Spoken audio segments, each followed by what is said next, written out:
Hi, I'm Tricia Ayers, and welcome to Bella Vista Community Television.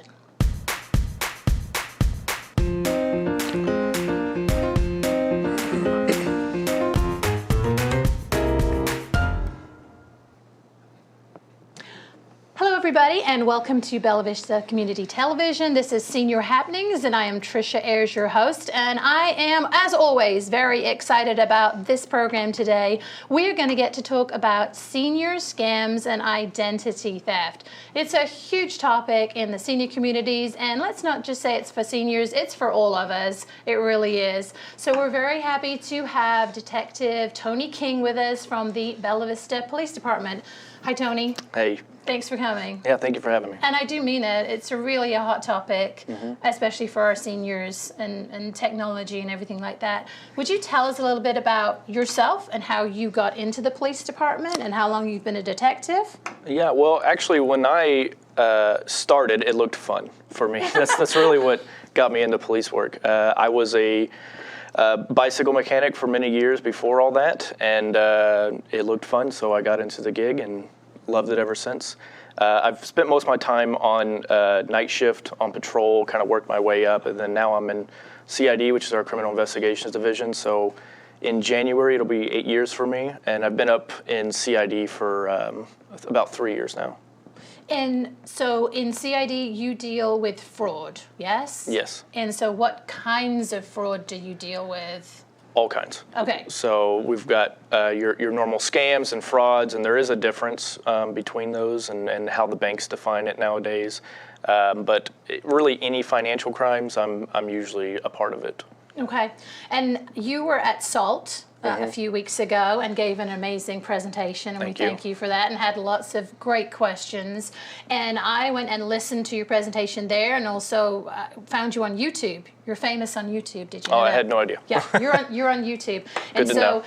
When I was looking at that, it was talking about the examples of fraud that you were talking about, and the PowerPoint was talking about. And one of the examples of fraud is the police force, or thinking that you're being contacted by the police force. Yeah. Can you tell us a little bit about that? Yeah, usually it's your local sheriff's office. Pretty much every county jail, they'll have like a jail roster. And so that's usually where they're getting the names at from people, is they just go online, they can see the names, and you can find anybody's basic information that's usually related to that person. And they'll contact those individuals. They'll pretend to be from the local agency. If they're finding your name, more than likely they're able to find your address. And all this is online. You can just do any open source searching, and there it is. And so they'll pretend to be from any agency of wherever you're currently residing from. Right. And also, I think most of us have been touched by the IRS reaching out to us. And that comes in the form, I've had texts and emails and, of course, calls. Yeah. So seniors, it's not just seniors.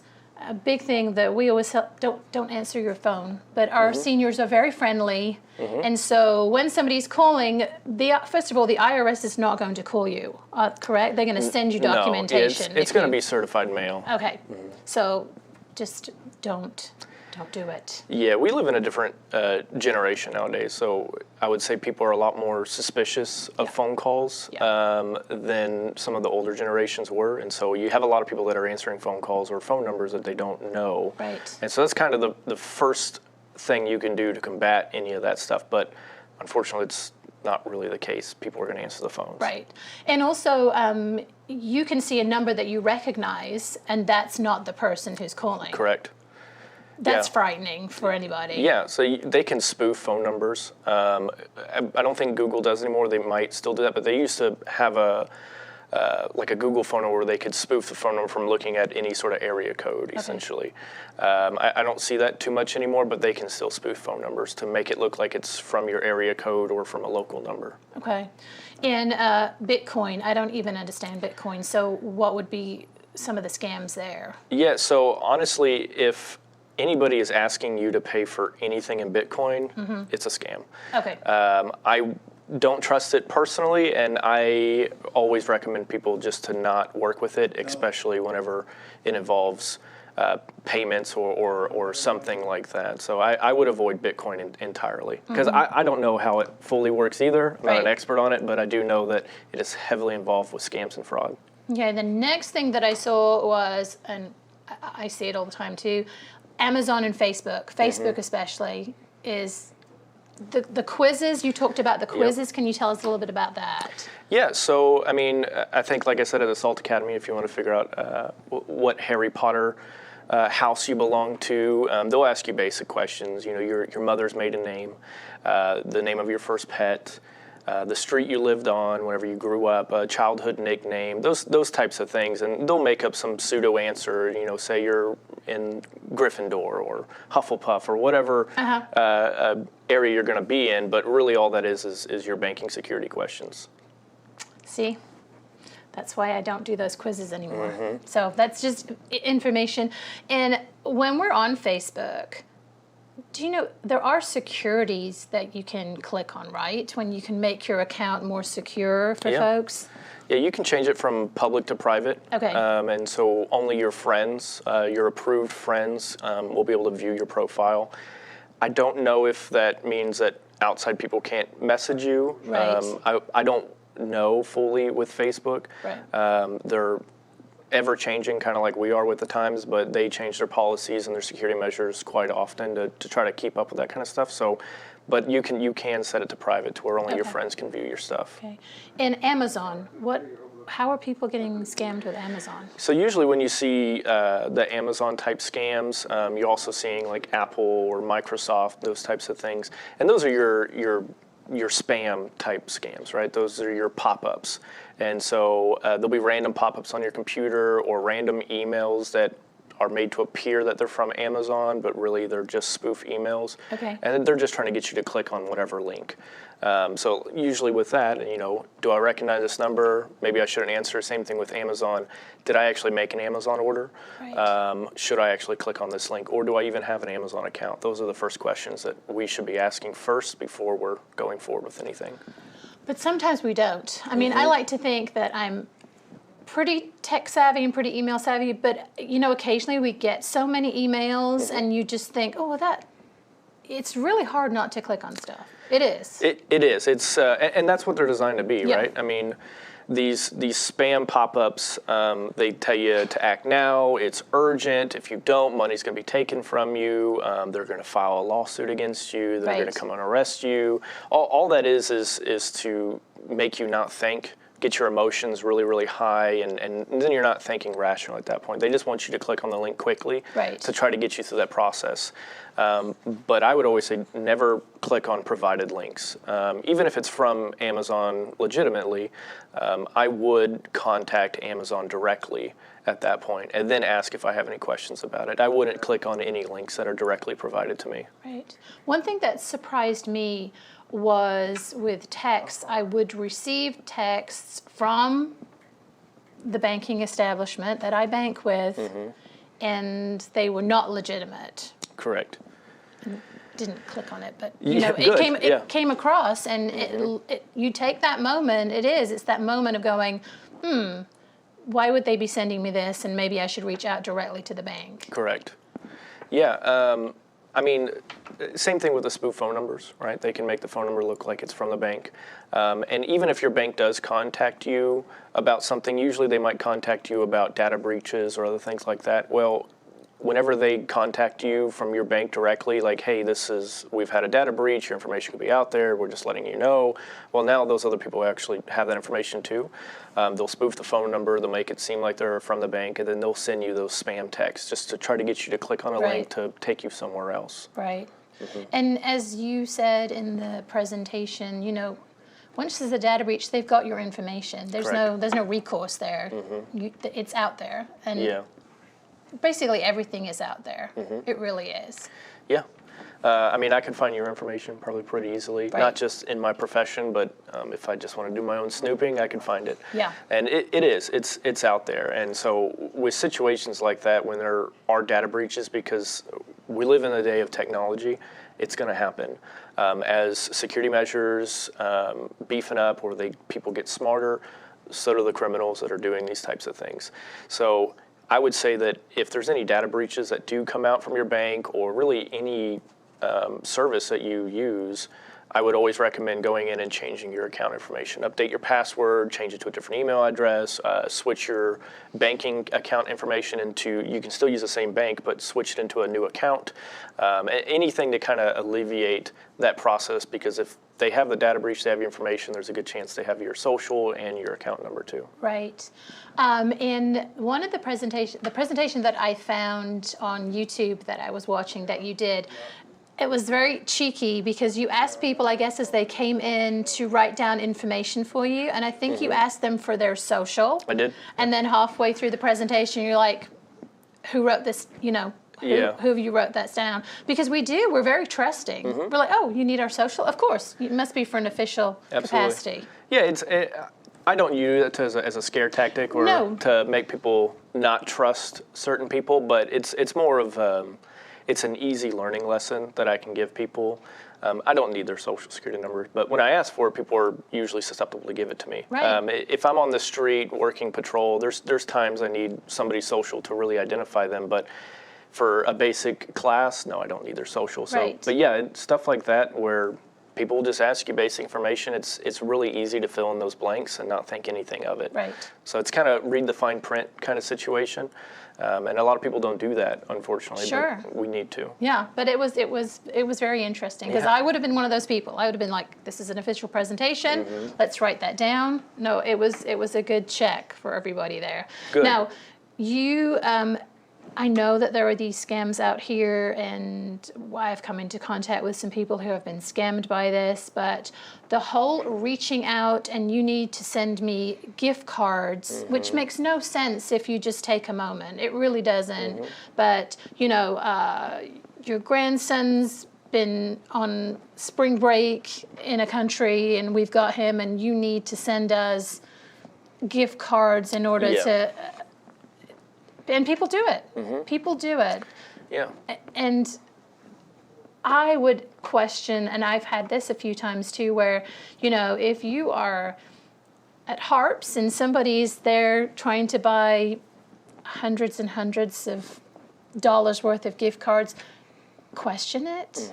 You know, why do not more people question that when people are doing that? Well, so when you get into like Walmart, Walgreens, Dollar General, Lowe's, all these places where people go in to buy gift cards, unfortunately, it's kind of the private business. It's their policy sometimes where the employee is not allowed to tell the customer not to buy something or to refrain from doing something. And that's all their own policy. And so I try to reach out to some of those places whenever I do have those types of scams and ask them, hey, you might want to relook at your policy or maybe, you know, have some better training or do some of this stuff, or hey, ask me questions and I can tell you what to do. So I wouldn't say that there's not people that do that, but there are restrictions through private businesses that unfortunately we don't have a say on what they choose to do with that or not. Okay, I did not know that. Thank you. Thank you for letting me know that. So, but to tell people out there that if they are contacted and somebody's saying you need to buy gift cards, it's a scam. More than likely, it's going to be a scam. Yeah, I don't think I've ever seen a legitimate reason for somebody buying gift cards to do something. And you mentioned that if you think about it, it doesn't make sense. But that's kind of the process with these people that are doing the scams, is to catch you off guard, get your emotions really high, to cause you not to be able to think rationally.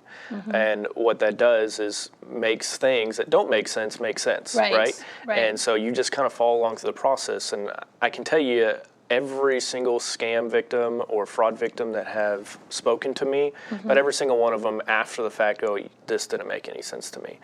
The only ones that don't sometimes think about that are really your romance scams, and those are the more, probably some of the ones that I feel the worst for. Well, hold on to that thought. We're going to take a very short pause, take a commercial break, and we'll be back, and we will get into those romance scams. On Tuesday, November 18th, the City of Bella Vista will hold a special election. The City of Bella Vista would like to extend the current sales tax bond that is currently in place. A vote of yes is not an increase in our sales tax. With the passage of this vote, The city plans to secure bonds based on the promise of repayment with sales tax revenue. This is like a mortgage and a way for the city to borrow money and pay it back over time. This new bond would be used to pay off the existing debt, fund major long-term capital projects, free up current funds, and replenish city reserves, broaden the tax burden to tourists and out-of-town visitors, fund new capital improvements without raising taxes. If the ballot item to repay the existing debt does not pass, the city will face increased costs, delays, or cancellation of future much-needed projects. The city will need to use reserve funds to pay expenses and seek other financing options for these projects that could result in an increase for taxpayers. With the approval of this bond, first, Bella Vista will pay existing debt, $6.175 million for the remaining balance on the current sales tax bond, $5.12 million for the remaining balance on franchise fee bond. The city needs $8 million to complete the renovation of City Hall and the existing fire bays, and perform new construction of 2 fire bays, a gym, and office and storage space. The fire department needs $6 million to build a new fire station and a replacement fire truck, plus 2 ambulance remounts. The police department needs $3 million to install 3 radio towers and purchase and maintain new police cars for 2 years.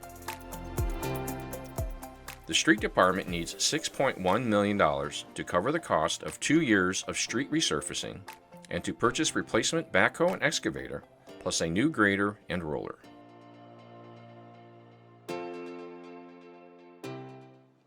And welcome back. We're talking with Detective Tony King from the Bella Vista Police Department about scams and identity theft. And before the break, Tony was just about to get into romance scams. So romance scams, hideous scams taking advantage. Yeah, they really do. And so the biggest problem is you've just lost a loved one. They've been gone for X number of years, or it's been a recent development. And a lot of these people are lonely and vulnerable, and family might be further away, or maybe not very active in their lives, or maybe they don't have anybody else. And so that's where these scammers kind of step into play.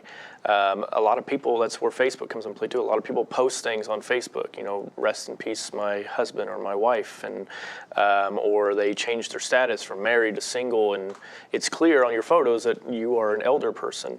And so that's where these scammers, they jump on that. And they pretend to be somebody from a different country.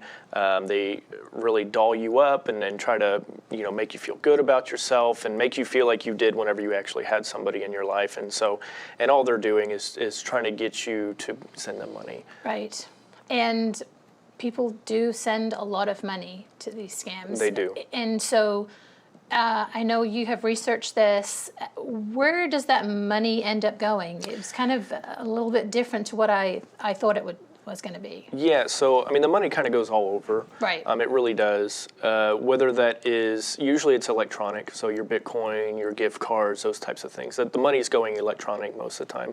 If it's going in a physical package, which sometimes happens, there's these people that they're called money mules. And so, and you can have 2 different definitions. You can have victims who are money mules, and then you can also have legitimate criminals who are money mules.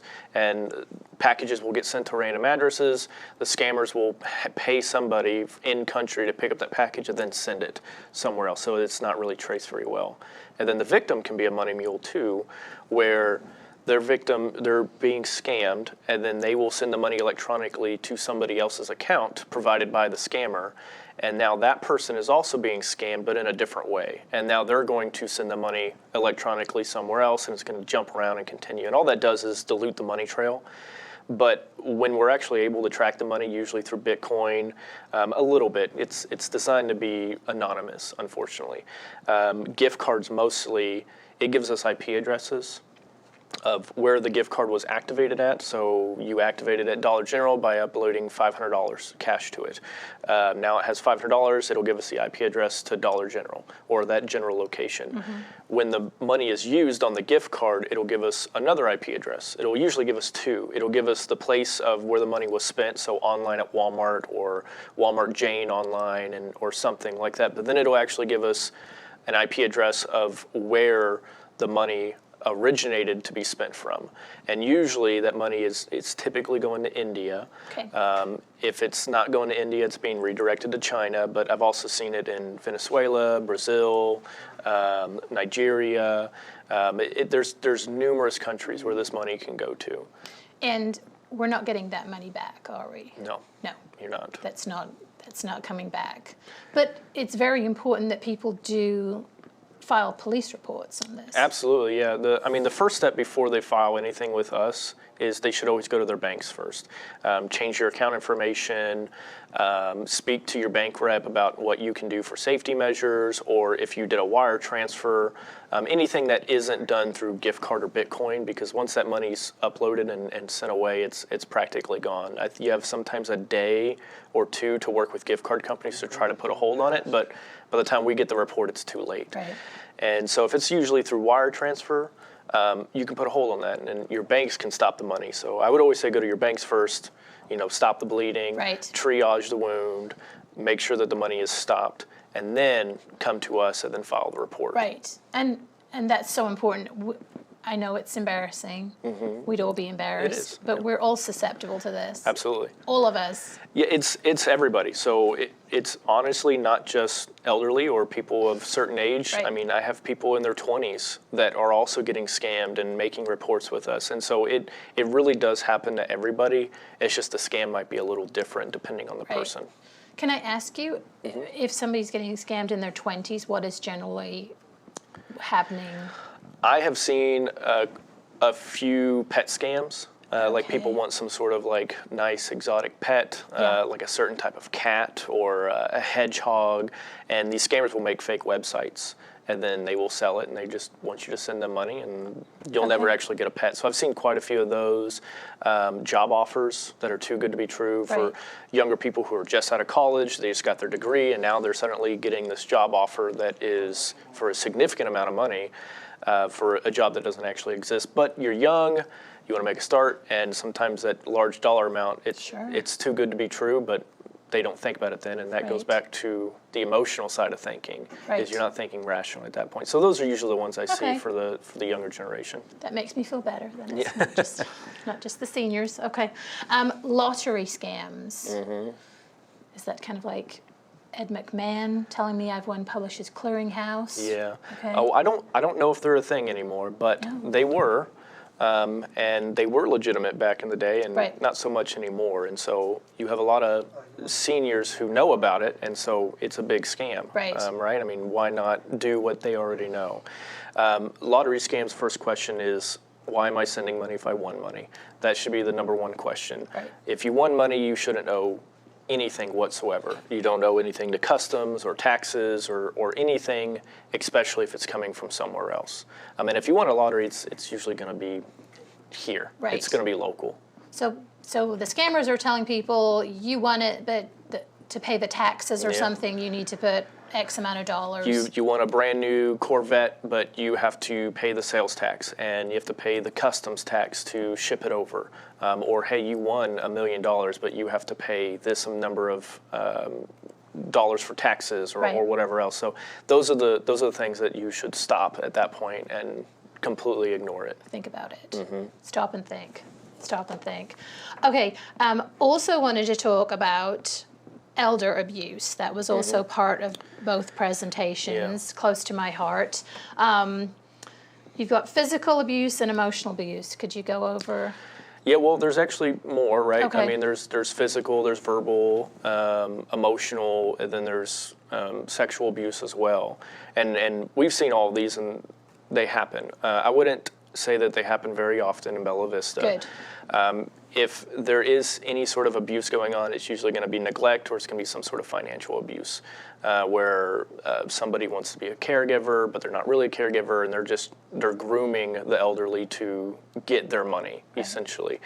So we see a lot more of that. There's all sorts of different ways that people can do that kind of stuff. Again, we don't see it often, but it is something to look out for. That's terrible, yes. So, and definitely with caregivers, if you're using a company, they've done background checks. If it's a family member, it's harder, I think. Yeah, it is. To detect. It really is. When it's family, it's, you want to trust them immediately. Yes. But unfortunately, there are times where family members do take advantage of their loved ones. And Yeah. we get to see some of those. So neighbors, pay attention. Yeah, Neighbors in community, are important. pay attention. Yep, absolutely. Absolutely. So another thing that hit home for me, living in Bella Vista, we're getting off the elder abuse now. Okay. Lock your cars. This was me. My daughter comes and parks, I think, and leaves her car open. And you were talking about registration and also firearms. You were talking about that too. My daughter doesn't have a firearm, but leaving that stuff, that personal information in there. Yeah, it is. I think growing up, or just kind of the trend is you kind of just assume that, well, the title of the car needs to stay with the car. Well, it doesn't. You can keep that inside your house. The only thing you need is registration and insurance on your vehicle. And then if you want to keep extra information for your insurance company for tows or roadside assistance or anything like that, you can. But any personal information needs to really be kept out of the vehicle. And if anything is in the vehicle, it needs to be locked and secured. These people that are taking things out of cars, most of the time they're just tugging on doors. They're going out in the middle of the night, they're going to tug on a door and see if it's unlocked. If it's unlocked, then they're going to rummage through it as quickly as they can. If it's locked, they'll usually ignore it and just go on to the next one. So yeah, don't keep anything in your cars that you don't want taken. And, saying that, we do live in a very safe community, I feel. It's a blessing and it's kind of a curse, because we get in the mindset of we live in a very safe community, but crime is still prevalent. Otherwise, there'd be no need for Bella Vista Police. Right. And so, unfortunately, we have a lot of people that are of the mindset that we're a very safe community. We don't have to worry about it, but you do. And it's not to scare you, but it's just to make sure that your property is secure, and then you're also kept safe for any future problems, such as like financial fraud or anything like that. And so you also talked about our mail and our junk mail that comes in, that we need to make sure we dispose of that correctly. Right. Yeah, there's some people that burn their trash. I think that's great, but there are burn bans, and there's city ordinances and certain things that you can and can't burn. If you have a basic shredder at home, that'll get the job done. Just shred any personal information that you don't need kept around, and if you do have anything, just lock it away in a safe inside your house, or somewhere that's easily accessible that just isn't out in the open. I need to do that. I need to get myself a little. I think I rip in half and think that, there's lots of information out there. And the other thing that was really interesting were tell us what skimmers are. Yeah, so skimmers come in all shapes and sizes. They're designed to be small, discreet, where you don't really notice them. And so the card readers at your gas pumps or inside the gas station or really anywhere that has a basic card reader, the skimmers used to be a little bit bigger and bulkier, where they would have to be the entire covering or most of the covering of the actual card reader. And so it looked a little bit bigger than other card readers, and that was kind of a red flag. You could tug on it, and sometimes it would peel apart. But now skimmers, like the times as they change, skimmers are getting more and more technologically advanced. And so they have skimmers that can go directly into the card reader, but still allow a slot for your card to be entered as well. And so you can't even see them. Skimmers are a little different, though. The money that you're spending isn't going away immediately. All they're gathering through skimmers is information. So your card number, if you put in a PIN, it'll gather your PIN information. If you put in a phone number, it'll put in the phone number. It'll gather all that information. And somebody has to come back and retrieve that device, or they have to be close by, because usually it's Bluetooth for the information, where they can be nearby on a computer, and that information is then uploaded, and they can either leave their device and just take the information from the computer, but most of the time they don't want to get rid of their skimmer because they're going to use it again, and they don't want that to be traced back to them. So at some point they're going to have to go back and retrieve that. So it's not, your money isn't immediately going out of country and it's just gone.